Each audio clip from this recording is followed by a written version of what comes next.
Hello, everyone. We would like to welcome you to our live webinar series with the National Association of REALTORS. We first and foremost want to thank our sponsors, the Accredited Buyer Representative designation. I personally have this designation and I do see value and use out of it every day. The Accredited Buyers Representative designation is for real estate and buyer agents who focus directly on the buyer clients in every stage of the home buying process. So you can always check it out through the NAR website, but we really want to thank them for being here today. Today, Sam and I are excited to be here to present the next up live webinar series. We thank you all for coming during your lunch hour today. We will be discussing attracting and engaging the next generation of home buyers. Sam and I are both recipients of the 30 Under 30 award. I'm class of 2022. I am in the Longview area. I'm a broker associate. My name's Bethany Nolan. Didn't say that one yet. But I represent my family's brokerage of Nolan Properties in Longview, Texas. We sell Texas. We are in Longview, Gilmer, and Austin. And I've been in the industry for almost 5 years. And I focus heavily on social media with my lead generation and younger generation first-time home buyers. But I'm excited to be here and want to thank NAR for having me. And I'll let Sam say a little bit about himself. Awesome. Hello, everybody. My name is Sam Medveen. I am out of Washington, D.C. I do Washington, D.C., Northern Virginia, and parts of Maryland as well. I have the fun privilege of being within 45 minutes of a tri-state, even though D.C. is not a state. It's recognized that way with NAR, and service all three of those markets. And yes, I do have to do reoccurring education for all three, which makes it for an interesting time. And I specialize with investments, development, and also on the residential side with mostly first-time home buyers as well, and connecting with the next generation of home buyers and the ways to be able to and really connect and facilitate organic, local, hyper-local real estate business. And that's what my main focus and growth has been for as a realtor. And again, as Bethany said, I was a national NAR Realtor Magazine 30 Under 30 from 2020.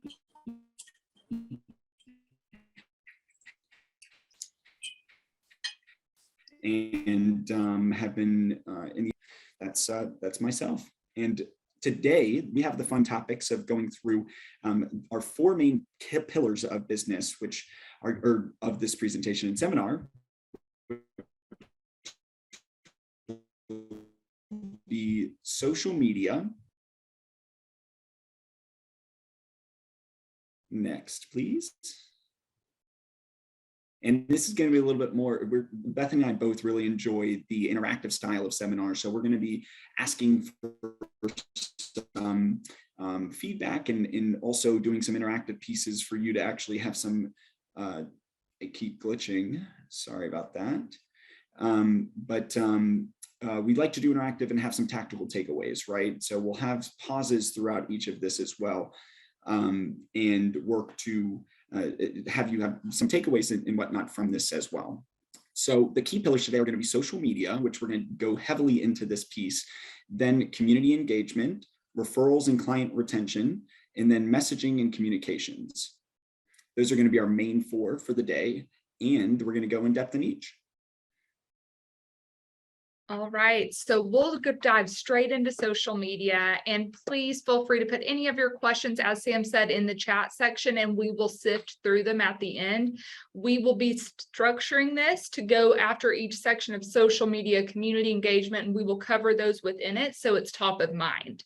So in social media, there are so many different platforms with so many different uses. And on the next slide, we're really going to break down how many people are on those and kind of what the use looks like. So some of the top ones that a lot of realtors use are Facebook, Instagram, YouTube, TikTok, Twitter, and LinkedIn. Now, of course, there are others. People have websites, blogs, different platforms, but I think it's important for us to really look and see how many users or monthly advertising reach there are on each platform. So Facebook, 2.912 billion users, Instagram, 1.452 billion just in advertising reach.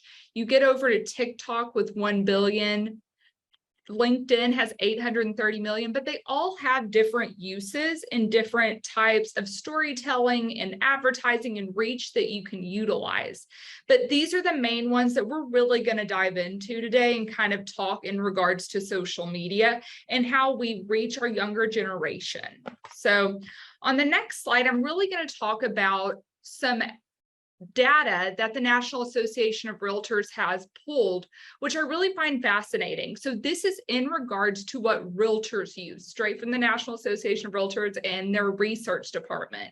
So only 74% of realtors use Facebook professionally, 57% use LinkedIn professionally, and then 69% use Instagram professionally. And then the wildest number, which I didn't put in here, but I still wanted to touch on, is that only 3% use TikTok professionally. So it's important to kind of see these numbers and note that there's opportunity for you. You don't have to be on every platform. You don't have to utilize everything, but there's room for you, and there's room for you to advertise and reach and engage with those younger generations, because this is how you're going to reach them, and this is how they're going to find you.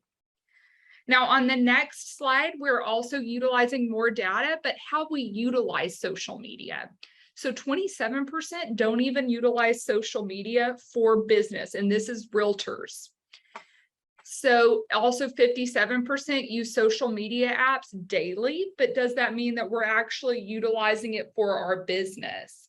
And then 69% of realtors have their own website. So I want you all to kind of see the expansion of, you can just utilize Facebook, you can just utilize LinkedIn, but there's still a gap of people not utilizing it. So we're here to kind of help guide you to see what may work for you, but also what people aren't utilizing, so you know where you can kind of dive in. So now Sam will go over video tactics.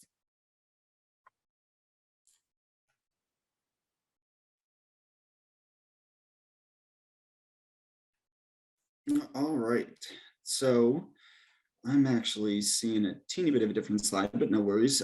So vertical video is going to be what dominates for all in most forms of what we're talking about between Bethany and I, and it's actually the easiest to capture nowadays with, I think, the best technological tool that exists, which is your phone. You're able to capture 4K video and also really high grade video that previously did not exist 10 years ago. I mean, most of social media, Facebook was around, but even then was sparsely used. So now with this, it makes it super user friendly and accessible and easy for you to be able to be raw and real and really connect with your followers and your community as a whole. Bethany's going to go in depth about this as well in a little bit, but using things such as hashtags and other ways to connect specifically with who and what you want to connect with, right? So for tactics specifically, it's going to be raw and real is the first one. So don't overthink it. Everybody sees you in your everyday life with everything you're doing, regardless. I know everybody has fear of being on camera, and most people at least have fear over it. I personally also am like, well, I don't want to put this on. What if it's not perfect? What if my hair looks funny? What if my eyes look funny? And we're going to go back on that in a second but you're going to you look that way anyway, whether other people are seeing that or you're posting it or not. They see it every day, right? So getting over that fear and just being able to post, right?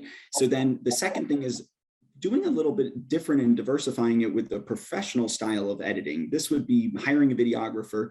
Some good tips on that are talking to a local school, looking at potential online forums that would potentially allow on Facebook groups or other things that of individuals that are freelance video individuals to maybe do mini series. So for myself specifically, I do a mix of raw and real, which I do a Happy Flippin' Friday, which is an update on a development project or renovation that I do every Friday. I give an update of what a specific project is.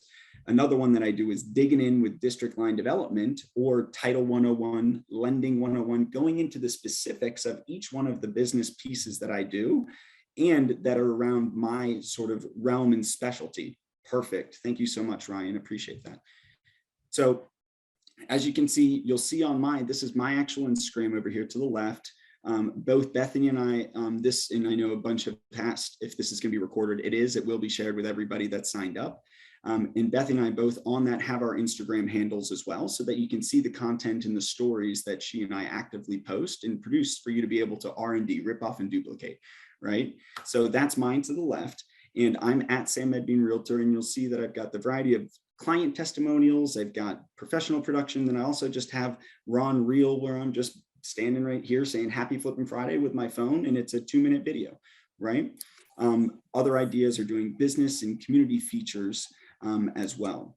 So from that, you can also reuse, rinse, and repeat the various pieces of content. If you get a 10-20 minute video, that's way too long for you to potentially post on a long format, right? So from that, you can maybe get 10 pieces of content that you can then consistently reuse and edit, whether it's by using an editor, and or you can also, one of the things we have later in this is talking about applications you can use to leverage that. And if you don't have the specialty or the experience in it, you can use websites such as Fiverr to pay somebody on a really inexpensive, for example, you can do up to 5 minutes for $30 or $50 per video, which is really nominal in the grand scheme of things, to be able to have stuff professionally done and able to then have it look in a consistent way, and in building an own template that's directly to you, right?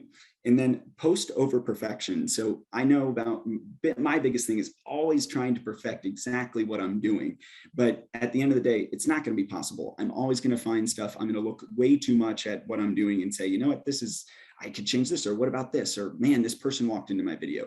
Just accepting and realizing that as long as it's not a huge mess up, to be able to post it and really get that raw, natural content out there to your customers, your followers, and the individuals, to be relevant for them of what they're looking to do, be able to gain value. Everything right now is about value and being real and authentic.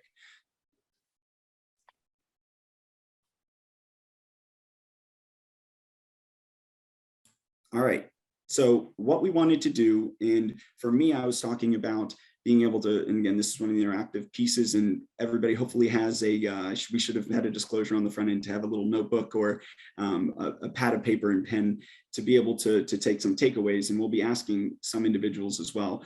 But so finding your niche, right? So for myself, I do a lot of development and renovation work, and that's something that people always like, and it's like HGTV style that I like to do it on a way scaled down version of that, but that's what works for me. And then Bethany also does storytelling, and she'll go into that as well with her piece of stuff of the way that she focuses. So what we wanted to do is talk about, like, what are the 3 unique things that are unique to your business, whether that you work with investors, downsizers, second home markets, right? So write down 3 specific niches or specialties that you may have, or things that you feel that stand out differently to others, right? Everybody posts the just sold, everybody posts the just listed. We like being different. And I think as a result of that, we've seen large success in followings as a result of that, and a huge conversion from social media specifically, but I think this correlates to everything. So we'll take a few seconds here to be able to write down 3 specific things that are unique to your business or your sphere as a whole of what you're involved with. Bethany, do you want to fire off some things that you're specific with?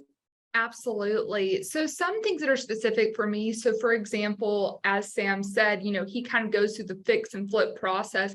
I gutted and redid my home. I took people along that journey, and now people are invested with anything I do in my personal home. I also share, I'm very local. I am from my area. I'm 7th generation in my county. So I share maybe nitty gritty things that people may not know about the East Texas area, but that's my niche. That is something that I know the area. I am in the farmer's market. I am at the events, and I am sharing those and how I'm involved in that community. And that can be a niche. It doesn't have to be, I just work with first-time home buyers. It can also be community related, because in my area, I work with all types of buyers and sellers. You cannot niche down specifically on buyers and sellers where I am. You got to take everything you can get.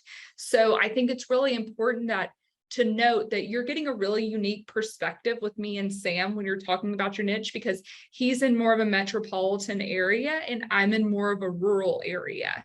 So when you're thinking of niches, it doesn't just have to be first-time homebuyers. It can be unique to you On my channel, I'm on a coffee snob journey is what I call it. And most Friday mornings, I'll post a new coffee I'm trying that's local or that someone's recommended, and that people follow me for it now. So you find something that makes people relate to you as well.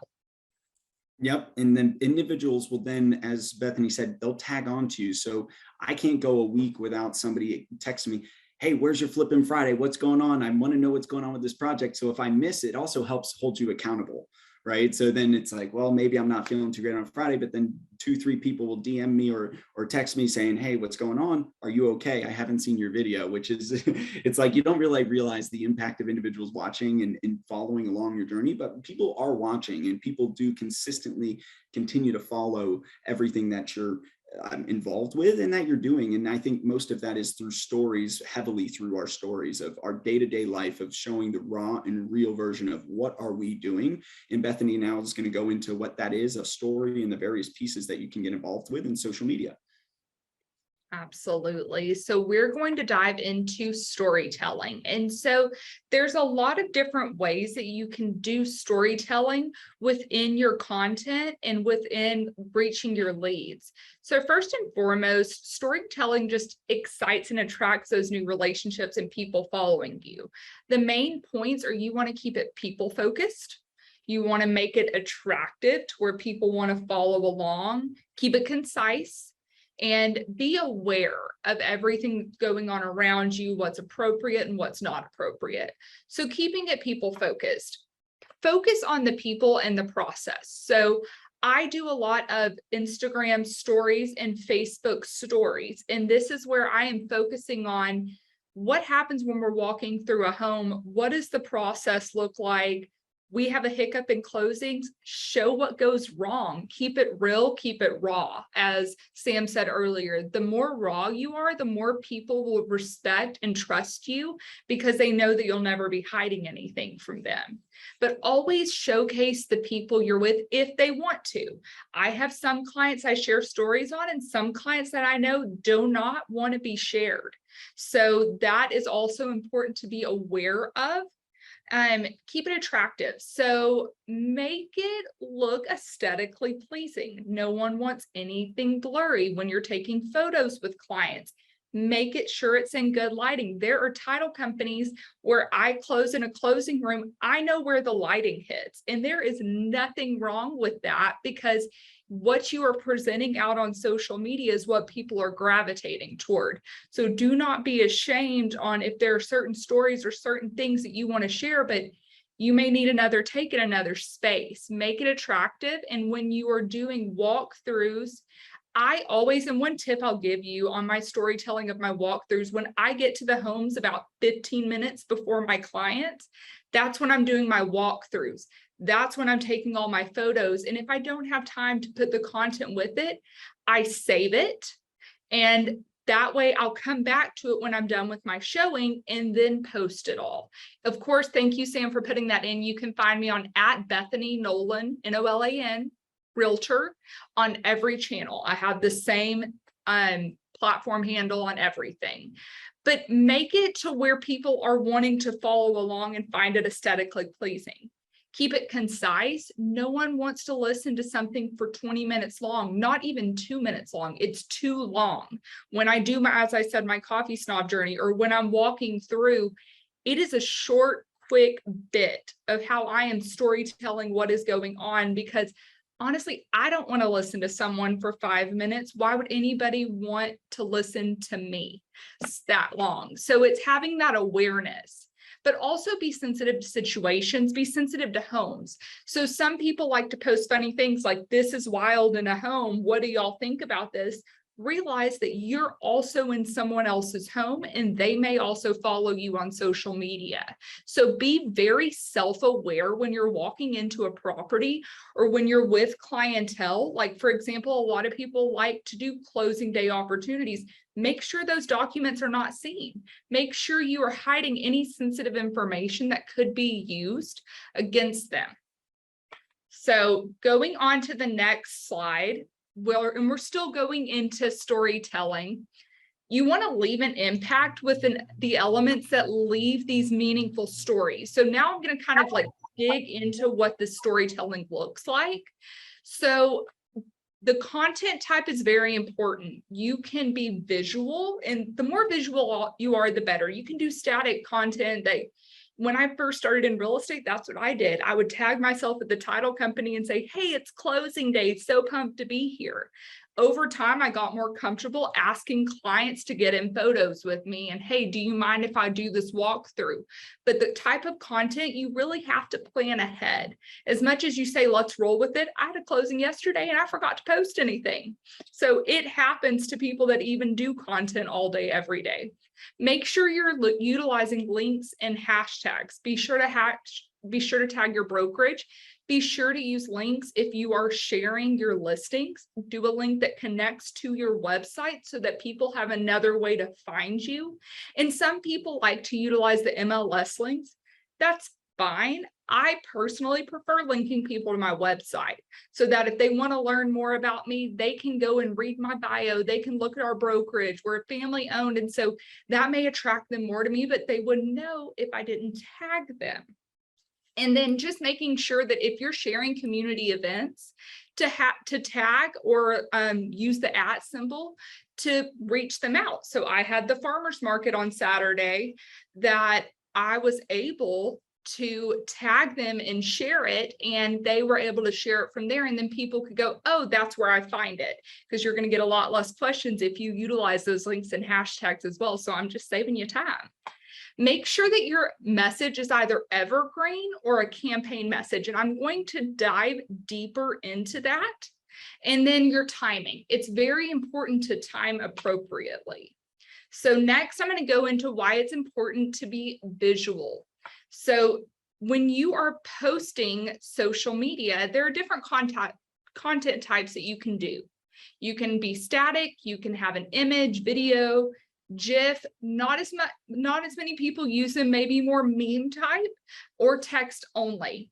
We really are going to encourage you to use an image or a video. That is really what people are going to engage with. But if you're not comfortable at that point, just start. As Sam said, it does not have to be perfect. Just get started on utilizing an image, utilizing a video of a walkthrough. Just do it and then critique yourself as you go on. Use a mix so when you're planning social media. So as you can see on mine, I took a closing day photo with my seller, but I also put photos of the listings that we sold. And then I told a story. So what's really important that I like to do, even if I'm posting a just sold, is that there's a story with it. So I've had clients reach out to me because they said, well, I thought maybe you just do these luxury $1 million homes or waterfront, but I saw you post that you were helping a first-time home buyer. So I reached out because you made it relatable and made me want to reach out to you. So make sure that you're showcasing the type of clients you represent. Next, we're going to utilize links and hashtags. So examples of those links, as I said, is the website, your brokerage, and this is on the next slide.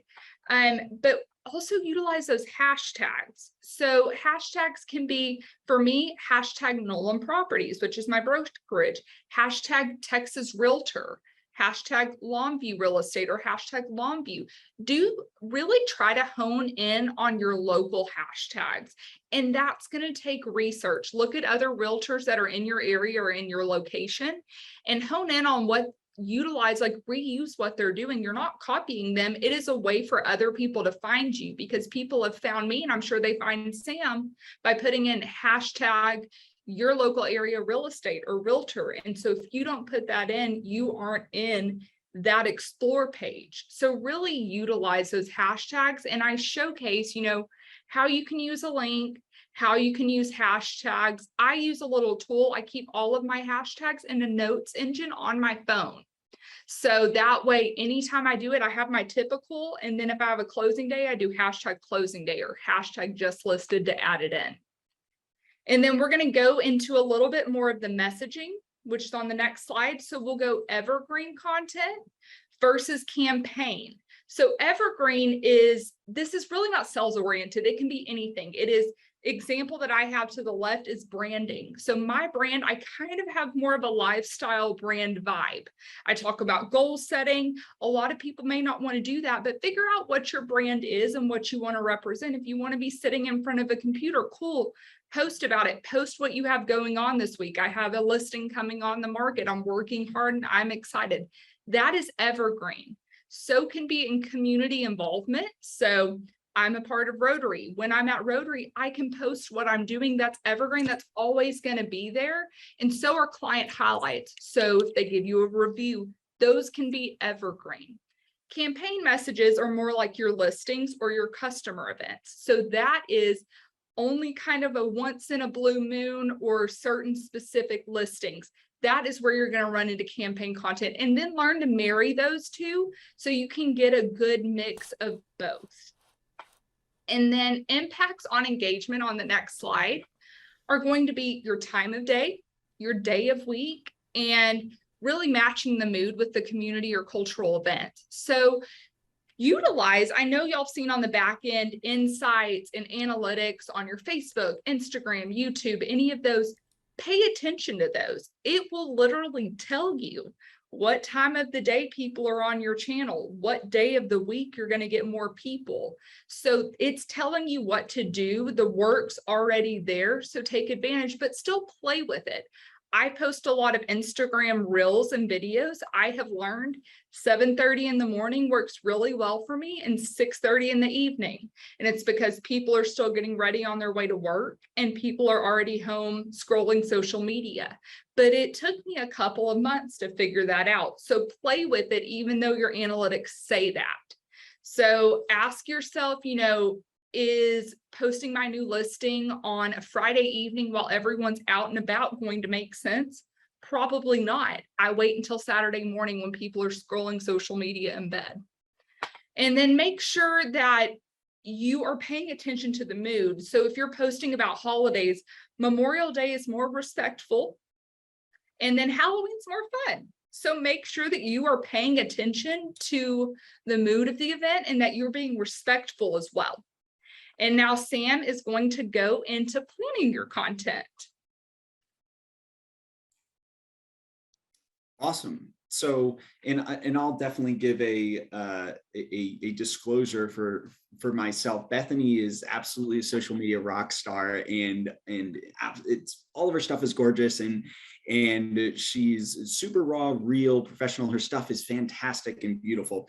And then I think I am the one of the worst social media individuals in the world, because I don't do TikTok yet, but it will be done. And because just like Bethany said, it's all about reach and opportunity, but I'm still actively posting and getting various content on consistently, which I think is the biggest piece of this, to be able to then go in. And what I'm actively doing is just like maybe where you are, which is I'm creating a marketing calendar, which we'll get in here in a second, and I'll go through this content calendar strategy. So I'm in the same position as well of trying to consistently up my game over and over to be a better version of myself and be able to provide more value to my clients and my customers, my followers, and all of the above. So first piece of this is date. So planning out your content month at a time, right? Is being able to batch do this where you really focus in and are able to say, okay, I'm going to do all of this at the 30,000 foot view, to not be overwhelmed with, like what Bethany mentioned before.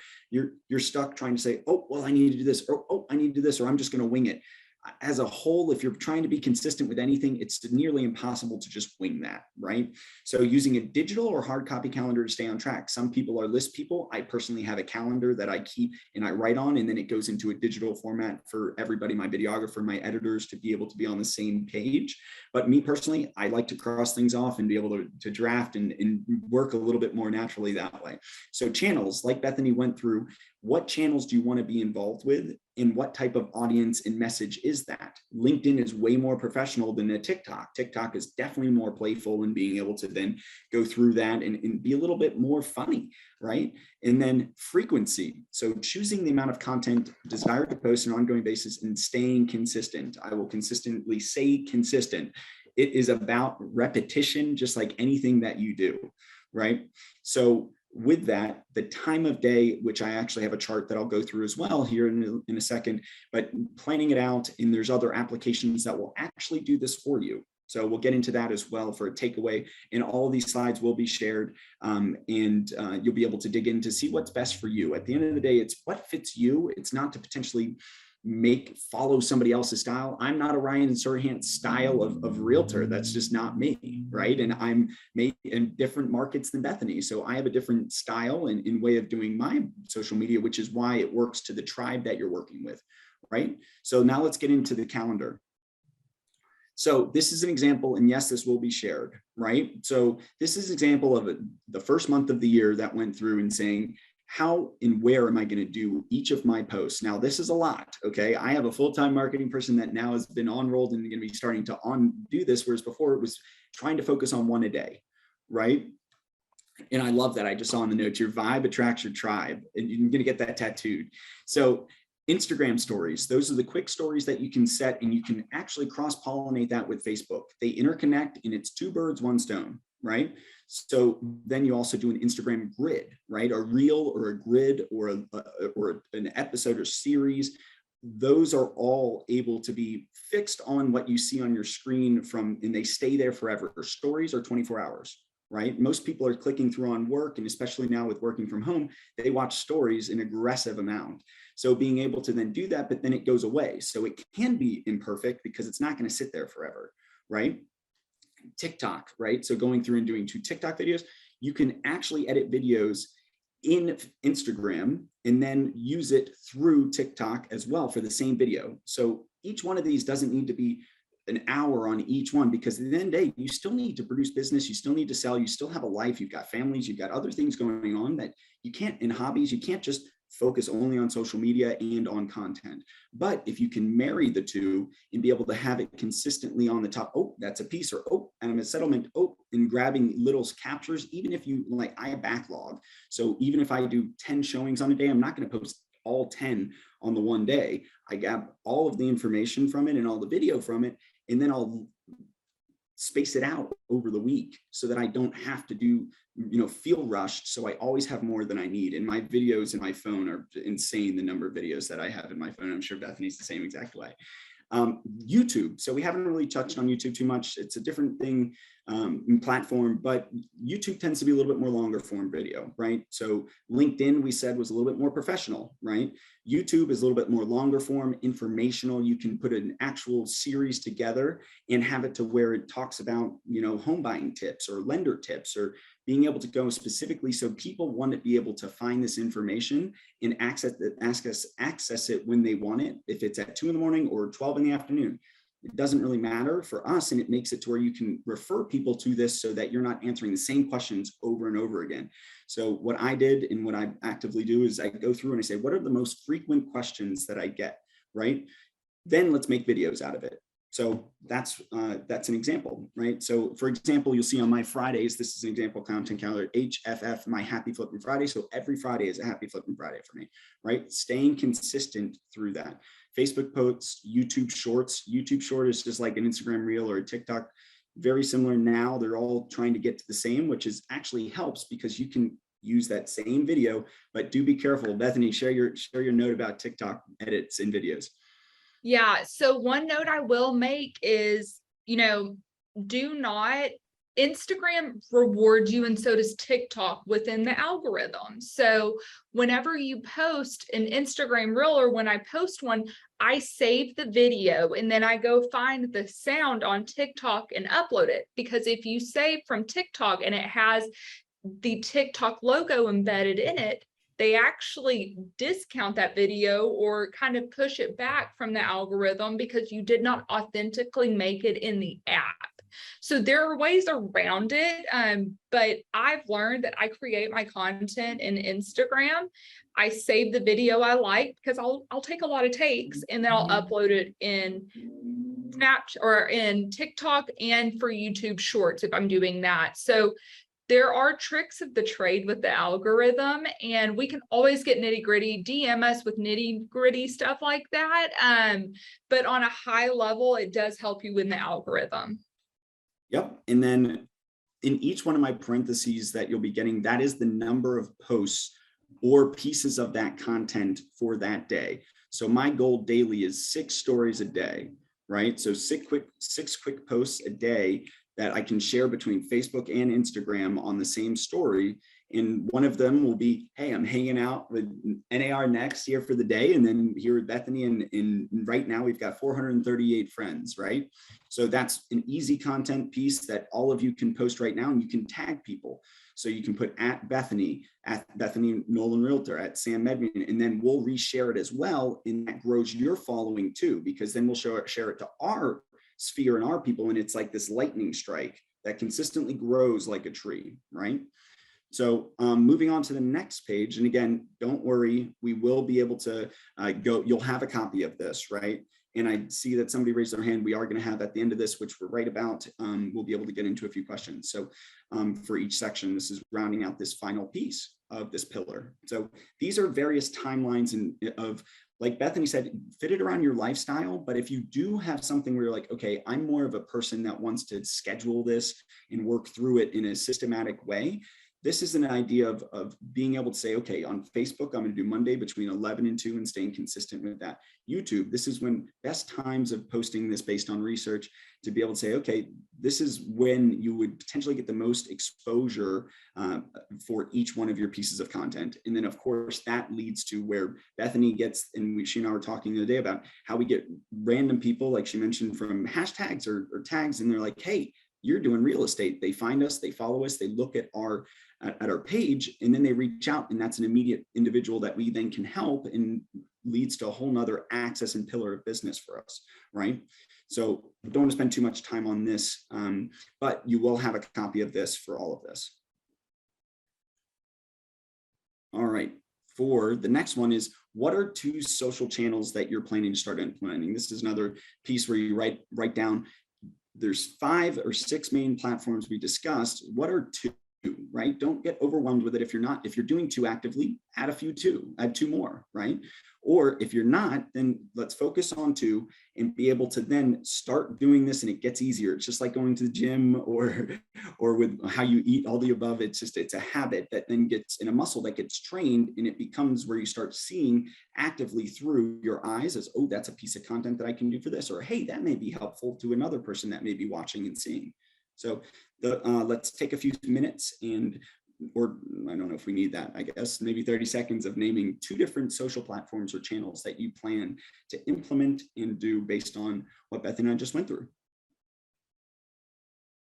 And as y'all are writing that down, maybe we can go ahead and start asking our questions and answering those, if that works with you, Stephanie.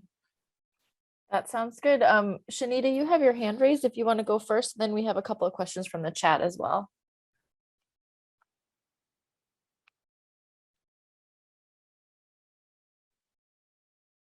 Or maybe the hand raise is by accident. So let's see. Tawny asks, what's the best placement and number of hashtags with Instagram? There's actually a limit of what you're allowed to post, so it will limit you. It's personal preference, and Sam, feel free to squeeze in on it. I post an example, which y'all will see, and you can look on my Instagram comments as well.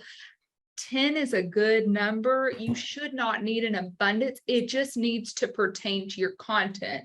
Don't put a mortgage in there if you're talking about something else. Don't put, first-time home buyer if it's an investor. Do what relates to that. And if it's only 3 hashtags, then it's 3 hashtags.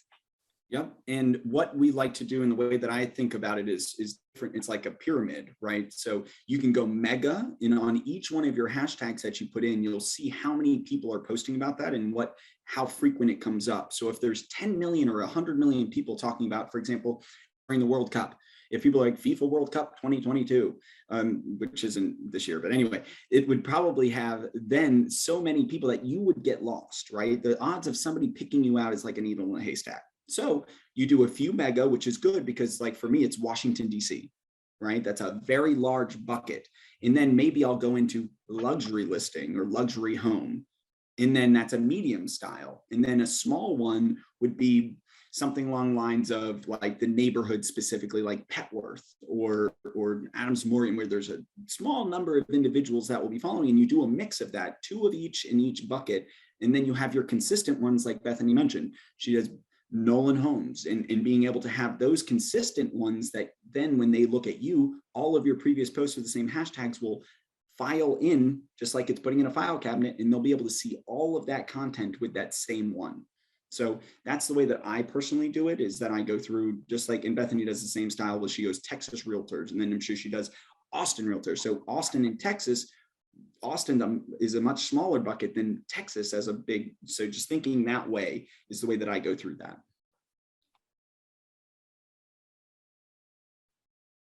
And then Paul asks, should we keep to 1 post per day per platform, or is it okay to post several in a day? Concerned that too many will get lost. You know, the algorithm is different on every channel, but you can post multiple per day if they're relevant. So your posts aren't like they used to be in the timely order that they were. You can do that on Instagram now, and on Facebook you can as well. But for the most part, you're going to pop at different times in the algorithm. I may have people that see my post 10 days later. It just depends how the algorithm wants to boost it up. So don't feel hesitant if you know you have a new listing that day, you have a video you want to do and a walkthrough. Just make sure if it could be held another day and you're already doing 5, hold it off another day if it's evergreen content versus campaign. So look at the relevancy and look at the timeline of when it could be posted. But no, there's nothing wrong with doing multiple posts.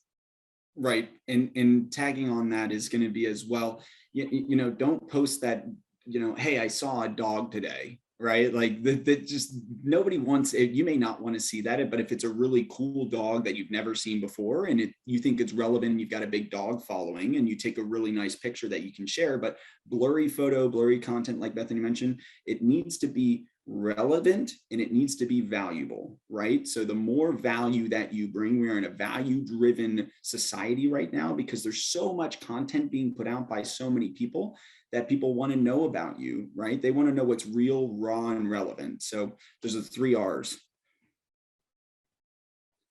All right. Do we have any other questions while we're at it? Do you want to do one more, and then we're at 12:43, so we can move to the next section after that. Nicole asks, do you recommend sticking to a handle with your name in it or a handle honed into your niche?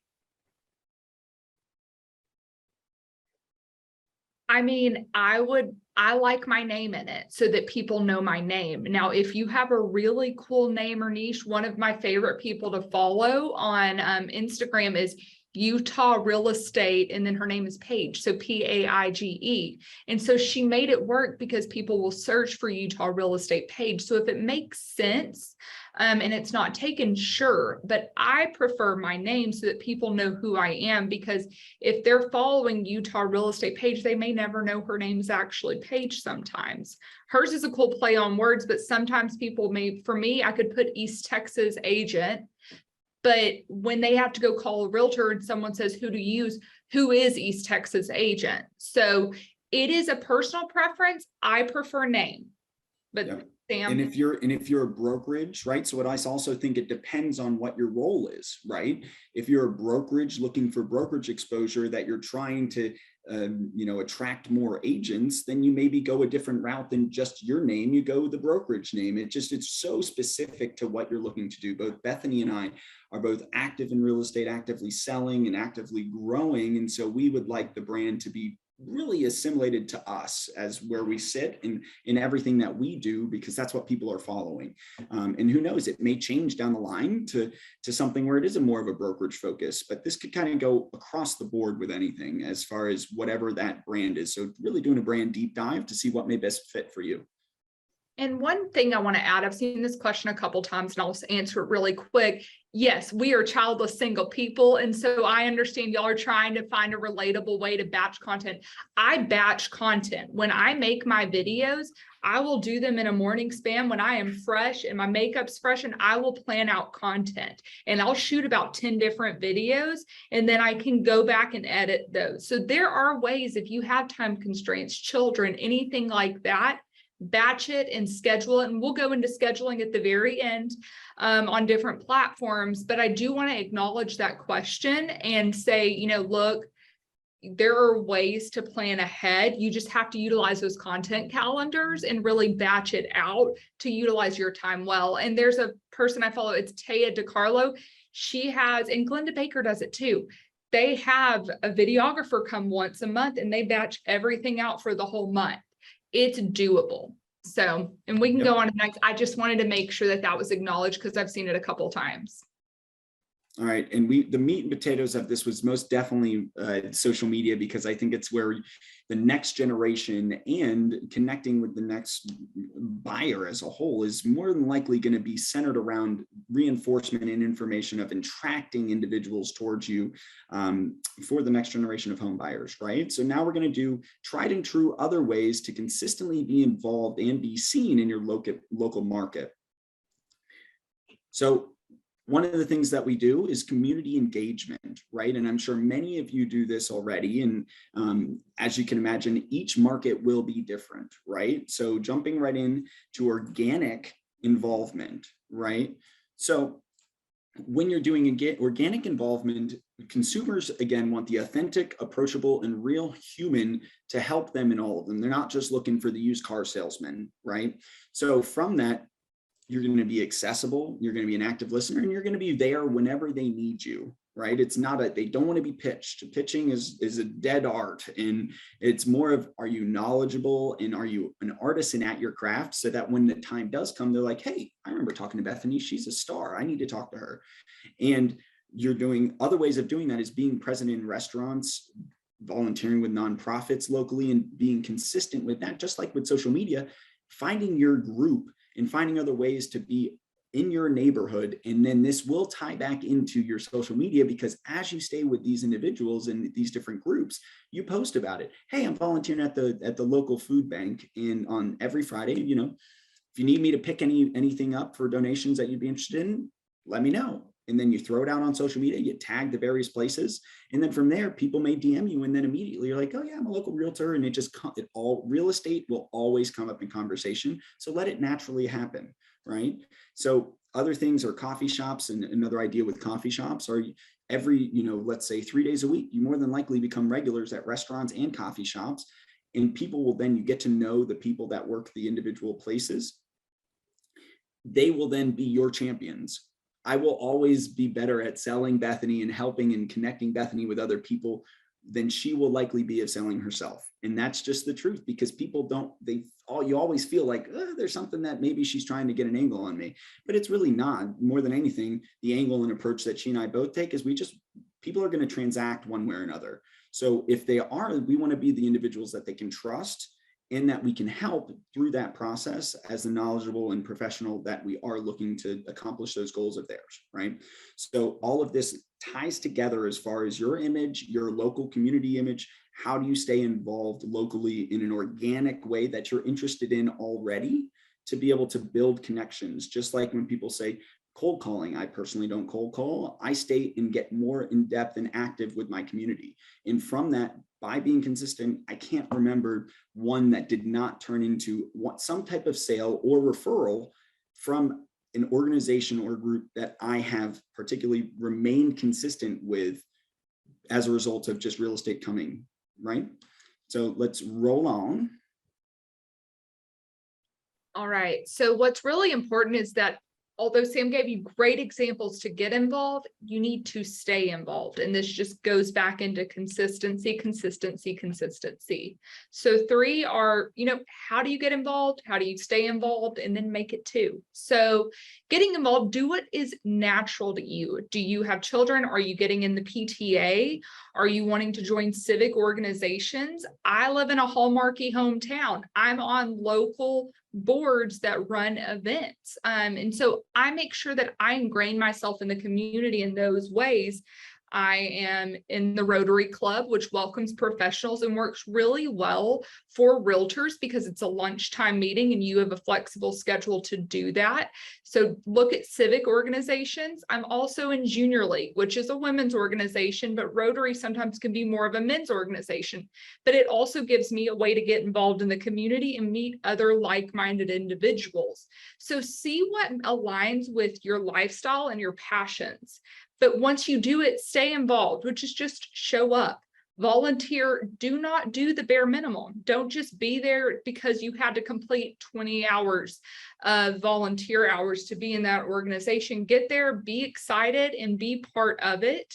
And then my rule of thumb is make it 2, which was actually a rule when I was in a sorority in college, which is join 2 organizations. So not keep it outside of a realtor association, make it something in your community. So whether it's Junior League, whether it's Rotary, whether you're on the Chamber of Commerce, whatever you're doing, do a minimum of 2, because it will keep you ingrained in that community and to know what events are going on. So on the next, it just talks about what are you passionate about, and then what are 2 organizations and groups you can get involved with. So just write that down as a note to yourself on what your goals are going to be and how you're going to get involved. And as y'all are doing that, this is towards the end of this second pillar of business where it's talking about community engagement. What are some questions we can answer? What are things that are maybe specific to your area and your market, which we'll get into in the next section as well, which is talking about, the specific ways and differences of ways to continue to engage with your past clients and referrals and be able to drive your sphere.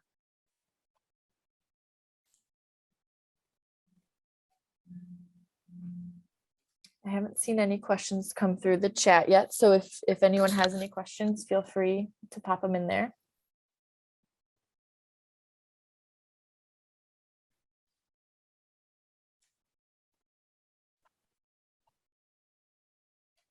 And we're keeping these questions as specific to these. Maybe at the very end, if people want to stick on a little longer, we can answer nitty grittier if that's okay, Stephanie. But since I don't see any of those, we can move on to the next pillar.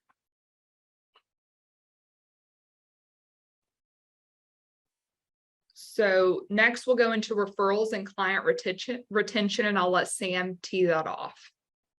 I think Sandra's got a hand up real quick. Yeah, I posted a question in the chat. Can you talk a little bit about spending and budgeting and when it makes sense to spend money on both content and boosting posts and advertising? Yeah, that's a whole nother tangent that we can get down. So what we'll do is we'll dog ear that for the end. And then because we do have a Q&A on this at the end of this to pending time and want to continue rolling through. But again, feel free to DM either Bethany or myself. I'm happy to break down into what I personally do. But I could spend a whole nother hour specifically on ad spend and in social media boosting, which are completely different in Google pay-per-click and so on and so forth. So it's a whole nother animal. All right. Well, I appreciate that. Thank you so much for speaking up, Sandra, and for bringing that to the table for us. But so now we're going to go into referrals and client retention. So my entire business, and similar to Bethany's and with her family style business, which is a family business, is very family style and organic and related to our taking care of our sphere, loving on our tribe, and then them being, again, loving back with us and referring business and being repeat individuals and really being ingrained with the lives that we have, right? So with that being said, these are 6 quick points that I threw together of things that I specifically do. And from them end up each one firing at different points for different people, right? So how-to booklets for sellers and buyers. And it's really having a simple graphic of going through and saying, this is the buying process, this is the selling process, and this is where I'm different and how I'm different, right? Just like a listing presentation, but also having it for buyers, right? And especially with the next generation, they're going to want access to the common questions, what happens, how does it happen? They want the information, but not to be spoken at, but be able to just quickly read through it, right? transaction gifts, right? I try to make it very memorable and keeping the emotion. People will always remember the emotion of a transaction and of a sale, right? So what I do is I strive to create a world-class experience. And so once my clients go under contract, we send them moving boxes, we send them tape, we send them stuff saying, hey, it's underway. Let's get this ball rolling, right? And then with some of the more stressful pieces of it, I do a stress kit for the home inspection. This goes for buyers and for sellers. When they have this and they have repairs that need to be done, or it's really stressful, what I'll do is I'll send them Advil, a liquor bottle or an airplane bottle, right? To be able to say, hey, in a head scalp massager. So it's like, hey guys, we're going to get through this. This is going to be fine. It's going to be great. Right. And personal gift to be able to connect to them and also be relevant with where the transaction is, right? Event invites, I'm going to go into the next slide, but essentially hosting quarterly events, right? Varying from small to large, inviting everybody in that they know, bringing animals, pets, whatever is specific to you and your niche and your market, being able to connect with that, right? Reviews, getting reviews is huge. Now more than ever being online, Google is one of the best. People often ask, and I get all the time, what platform should I get reviews on? Should I do it on Google Business, Google My Business? Should I do it on Zillow? Should I do it on Facebook? Well, the answer is as many things as you possibly can based on, but if you had to choose one right now, what everybody in the industry leaders are saying, it's Google My Business. That's something that's going to drive the most amount of views from people finding and searching, because that's the biggest platform being used, right? Also obtaining videos. It's okay if it's on your phone. Again, phone quality is not bad, but it is something that, you're able to then post to social media and other things, of course, with client approval, that then gets more and more it's relevant, right? Clients want to know what other clients thought of their transaction. And oftentimes your buyers are nervous or your sellers are nervous, and it comes across that way as being real. And so a lot of my individuals will say, hey, do I have to do that video? And I'm like, no, nobody has to do anything, but I'd really appreciate it. And they end up doing it. And it's really, really good content. And also it helps me, right? So it's all about going through that. And we'll put a disclosure out there for everything as far as video content and for gifts and for all the above. You need to do your research within your specific association and your local association. Every area and market is different. And of course, knowing your client is paramount, right? So knowing what they want and what they need. I have an onboarding form that I find out what's their favorite candy, what's their kid's name, what's their birthday. All of these things then help me cater closer to my client, right? And then from this, providing relevant information. Leverage technology to stay connected, newsletters, blog, automated home valuations. All of these are various touches to stay in front of your client, right? And then one thing that I really enjoyed doing as well is, in Bethany does as well, we are one-stop shops for real estate. Anything that's related to real estate, I want my clients thinking of me, and Bethany wants her to reach out so that we know trusted contractors, right? Or being able to say, hey, here's a seasonal checklist for in the winter, in the fall, in the summer, check this, do this. Being able to then be that liaison for everything associated to real estate. And another thing that I stole from somebody, which was they send all of their HUD-1s or ALTAs, depending on your market, but the settlement statement, they send them at the beginning of the year in January saying, hey, I know you're gonna need this come tax time. Somebody had closed on the home from the year before, we send it to them and then they have it accessible to them for everything, right?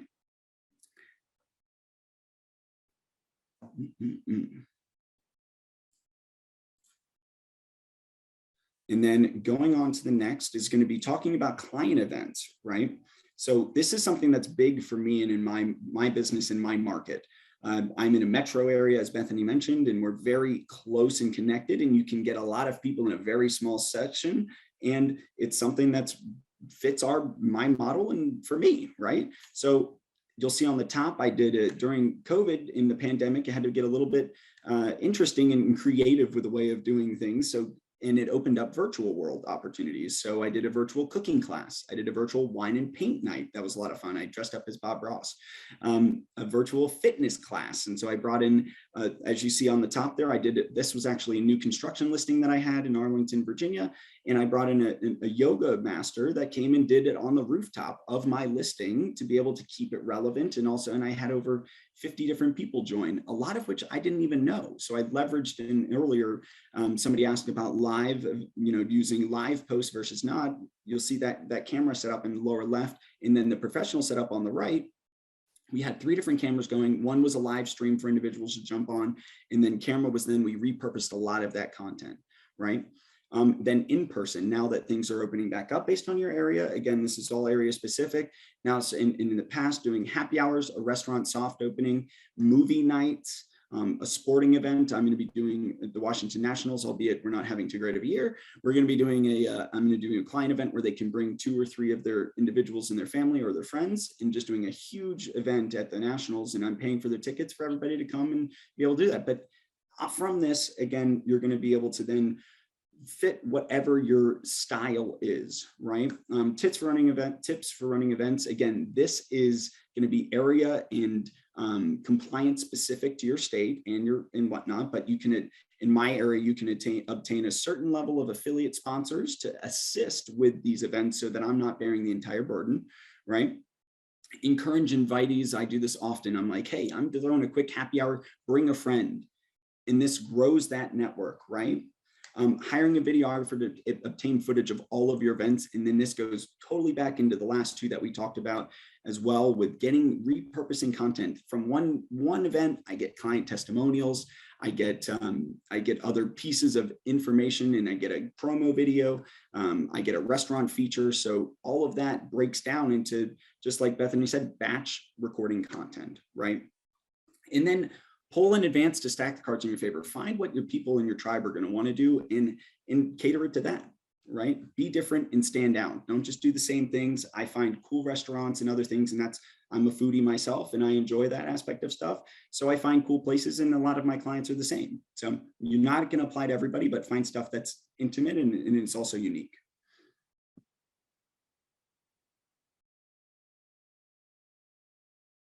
All right, so on the next slide, just going to talk about checking in with your clients. And the different perspective of Sam versus where I live is I don't live in a happy hour culture. I kind of live what we call the Bible Belt. So some people drink, some people don't. It's different here. And I've tried to host happy hours. I've tried to host events, and they just do not work for me sometimes. So I've had to find other ways of following up and checking in with my clients. But the first is follow up. So drop off fun holiday themed events. You can do this cheap. You can go, I think it was for Easter, I went to the Dollar Tree and made cute little baskets for all of my clients' kids and just dropped them off on their door, or dropped them off when we were looking at homes. You can check in on house updates. If you know a client that's gutting a home or redoing something, hey, how's it going? Send me pictures. I want to know what it looks like. And then remind clients about local events. So, we just had a huge hot air balloon festival in Longview, which is a massive event. I have clients that just moved here. They don't know a lot about East Texas. And I said, hey, this event's going on. This is when it's happening, this hour to this hour, go check it out. Or I'll say, hey, this restaurant just opened, thought you would like to know about it, go see it. So check in and do it intentionally. Next are surprise and delight text. So you can do videos or text. Sam likes to do videos. I'm a texter. I am not like a video person with talking into it. So it is what you're comfortable with, but do happy birthday videos, text to check in, or text videos to check in. It's what you're comfortable with. And then last are the 4 H's. I actually heard this on an NAR, National Association of Realtors podcast that I'll go into later, but it's 4 handwritten notes, 4 happy birthdays on Facebook or any social media or text, 4 hot sheets, and 4 high fives. So this is a way to check in with certain clients. Send them a handwritten note, was thinking about you. Thank you for trusting me. Tell them happy birthday on social media. Facebook is beautiful for that. If you're on Facebook, they tell you. It's easy. It takes 2 seconds in the morning. Pull 4 hot sheets. If you have clients you think they may be willing to sell, send them what's going on in the neighborhood or check in with them. And then high fives, engage on social media. Like, comment, great job. You saw their kid play the game. Love to see it. It can be very simple. It does not have to be very deep, but it's a way to continually engage with your clients. And then we can go into the questions.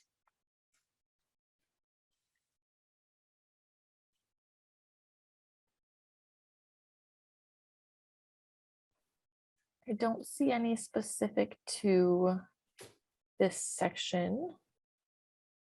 Except for Sam, are you willing to share your onboarding form you use to get to know your clients? Yeah, I can share some screenshots of it. Yeah. I'm happy to. Again, anything that we can do to help, just reach out. I'm a real human, and I'm happy to help and do any and be available. Just shoot me a DM, and we'll take it from there. All right, let's keep on rolling. So then going into the last one before we get to some useful resources is messaging and communications, right? So really thinking about how are you communicating with your clients and the individuals in your sphere, right?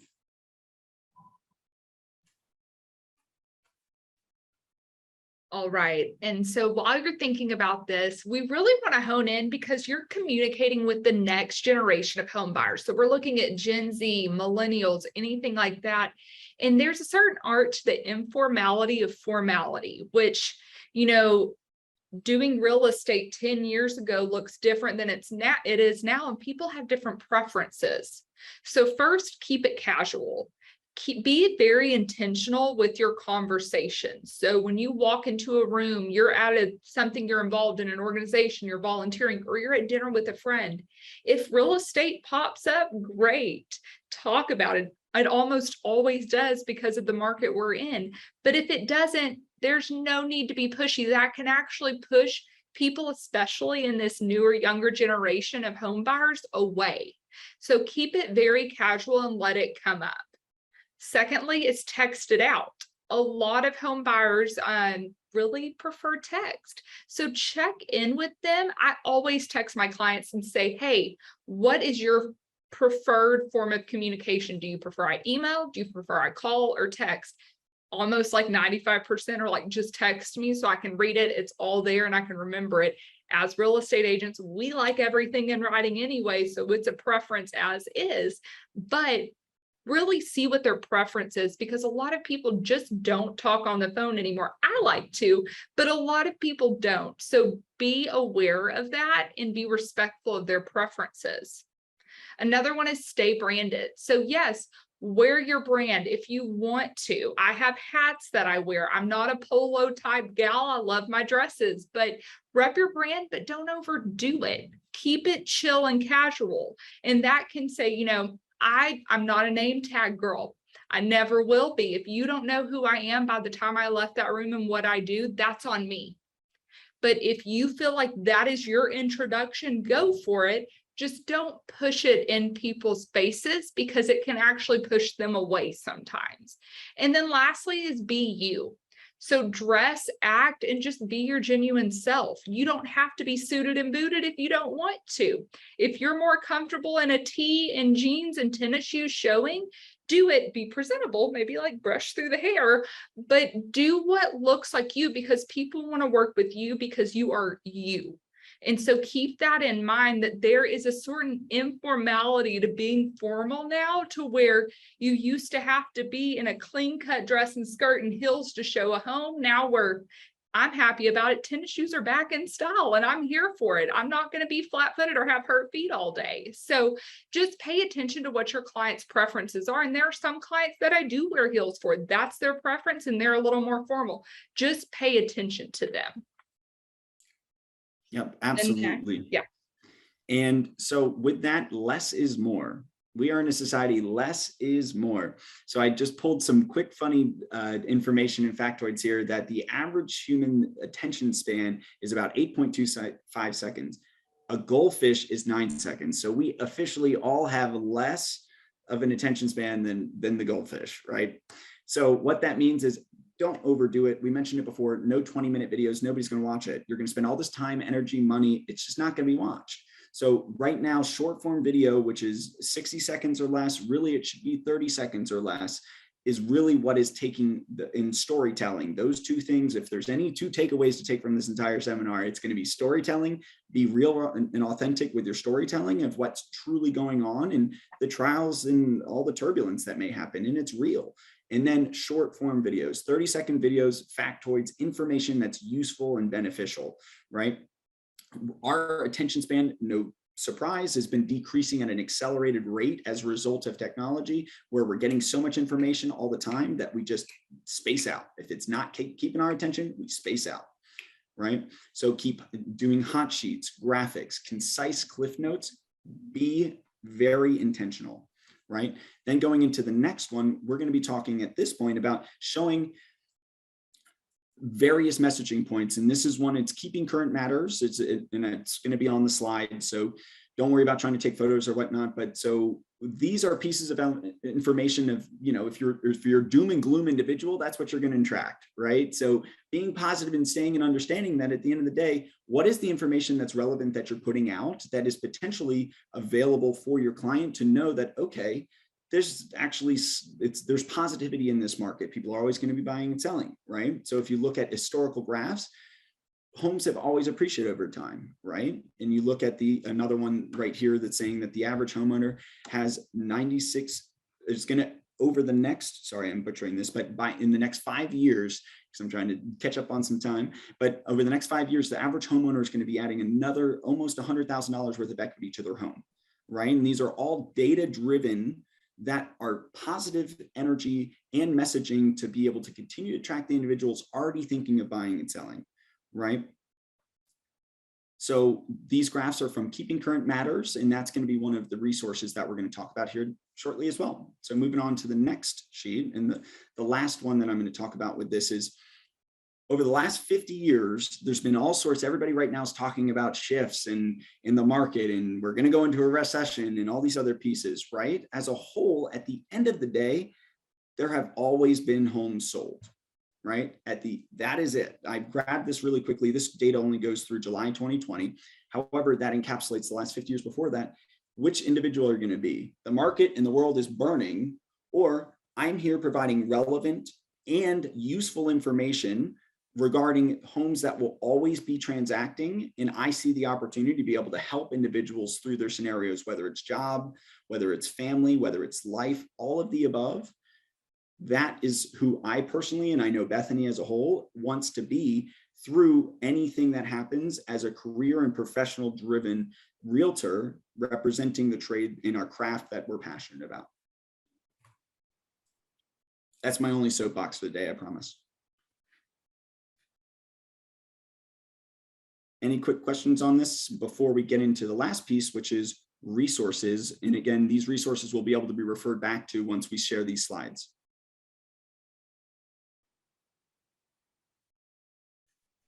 It's looking like nothing specific to this section. I have a question. Amberly. Yeah, so for the branding portion that you were talking about, my team lead, so I'm a brand new realtor. I don't have any clients or anything. So a lot of this is good information for me, but it's very much driven on already having content to post and stuff like that. So hopefully I can find some clients through some of these avenues. But my team lead, she brands everything with the same color, same style. Everything she wants to post on Facebook is all in that brand specific theme. Do you recommend doing that, or is it more enticing to spice it up? Consistency is key. Like we mentioned, staying consistent, people will start picking up on those colors. They see, for example, the ones that I focus on are red or burgundy and gold style, which is also relevant to a local sports team, now the Commanders, that I'm a huge fan of, and it's also relevant to the brokerage as well. So all of these little embedded nuances that I'm thinking about that also boom, boom, boom, they'll see and they'll think about it. And you're in a perfect situation. One, kudos to you, you're already in the right place, learning about stuff and how to consistently do this and taking the time out of your day to do that and staying active, right?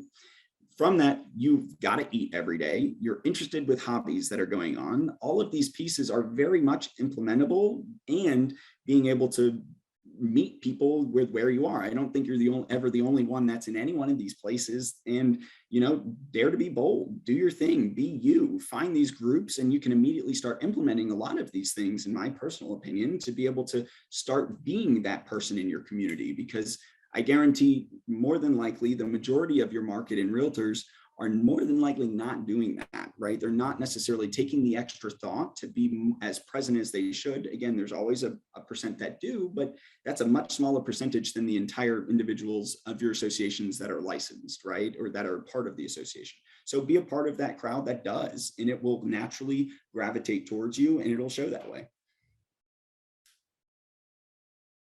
And one thing I will say too, I try to keep it to my brokerage's colors, but I wear bright and colorful clothes. So that is kind of my thing. I wear dresses and colorful clothes. And so people associate, I just try to, if I do words over a video, I coordinate it to match the coloring of my photos. So it depends, but also as a new agent, utilize listings within your office and your brokerage to share on your social media. They will not mind that. Ask if you can go give a tour of their properties.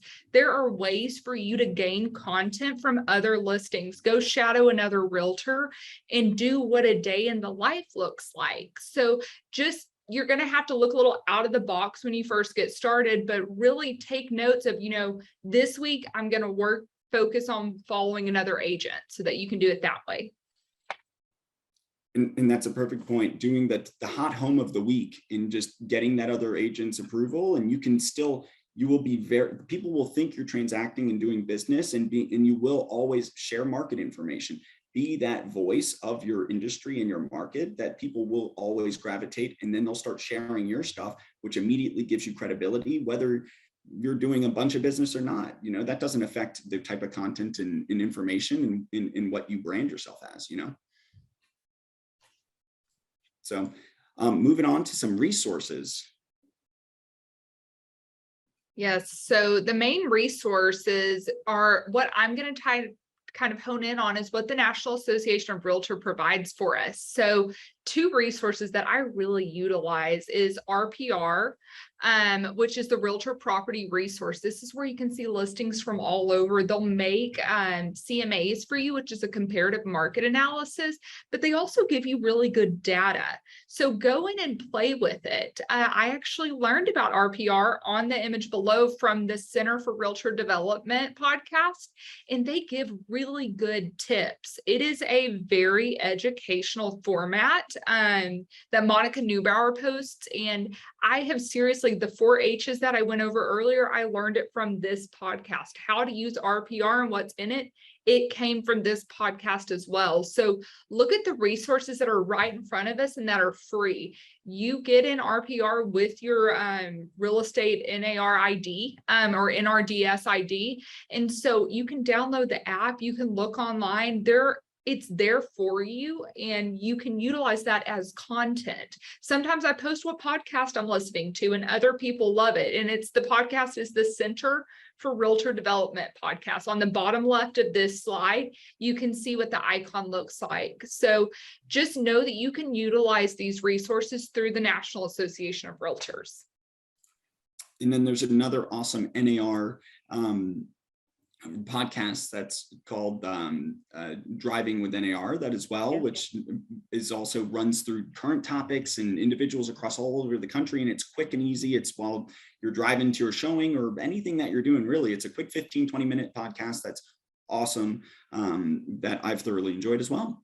So, okay, these are 6, we're going to burn through these. These are 6 useful websites and applications to stay in the know. Some of them cost money, some of them do not. These are Bethany and my personal top 6 that we really enjoy and we actively use in our businesses. So I'm going to kind of go through each one very quickly with, for example, Canva, which is just essentially a juiced up version of PowerPoint for social graphics and for graphic designs. So you can make still booklets, newsletters, social media content, all of the above with Canva all in one place, and it's very user friendly. Sprout Social. This is when Bethany and I were talking about, you can plan out and schedule out your content.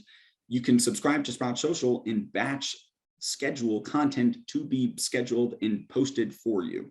Now, there's a lot of caveats and asterisks to this based on file size and if it's video versus still, but this is an awesome piece of leverage to where if you're going on vacation or other things, you can just subscribe to Sprout Social, and if desired, and again, we don't have any interest in any of these, but be able to then leverage that to your advantage. Loom is similar to BombBomb, but it's a free version that you're able to use through your any device really, and then it embeds beautifully within emails, and then it gives you data. This is my favorite piece of it. It gives you data of when people are opening it and looking at it to be able to know, okay, Bethany did see my video. Let me reach out and say, hey, did you see my video? How can I help? Right? Or if they didn't open it, hey, did you see my video? Right? Totally different, right? Keeping current matters. Those were where the graphs were coming from. You can follow them on Instagram as well, and also through their website. And they put out a lot of valuable, market data driven information to be able to then better educate yourself versus hearing a lot of the doom and gloom that may exist, and say, okay, as an individual that's in the industry, it's kind of my responsibility to learn and see exactly what I'm trying and what's going on. And that's reality of what may be going on, because at the end of the day, we're all making our best guess. We don't really know, right? Fiverr, if you're not a social media guru and editing guru like Bethany, I go out and have individuals, you can put up tasks just like a TaskRabbit, where editors around the world will say, hey, I'll bid on this. Or you find somebody and say, for $30, like I mentioned with video editing, you can get them to edit your videos professionally without having to use somebody at a really expensive cost. It's very cost effective and super easy platform to use. And then Bigger Pockets. This is another forum that's heavily investment in real estate related, with trends, blogs, spreadsheets, forums. It's an entire community to connect with around real estate as well. So just, again, all of this is staying informed and leveraging technology to your advantage.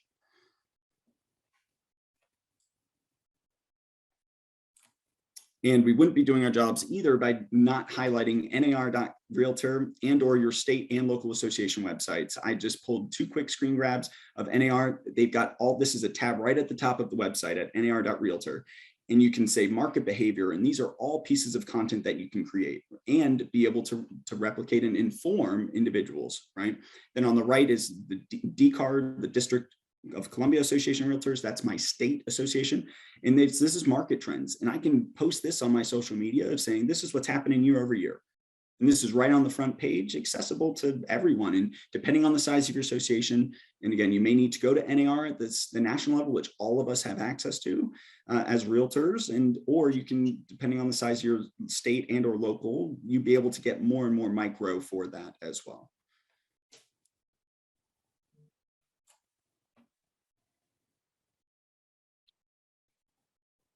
Beth, you want to wrap us up? Yeah, well, thank you all so much for coming in on this. Do not hesitate to reach out to Sam or myself. Our handles are below our images. I'm at Bethany Nolan Realtor and he is at Sam Medvine Realtor. We are happy to answer any questions we couldn't get through today. Y'all will be getting all of these resources so you can keep coming back and referring. Thank you for holding in with us a little longer than normal, but I hope that we really gave you some valuable stuff to take and utilize. And again, thank you to the accredited buyer representative designation for sponsoring this. And thank you for the National Association of Realtors for having us. Absolutely. It's been a privilege. Thank you all so much for joining and taking time out of your day, hanging out a little bit extra with us. There will be a recording of this for everybody to be able to access afterwards. And we will, which you did, sign up for this, we'll get the slides and those other resources as well that will tag along with it. And again, a huge thank you to NAR.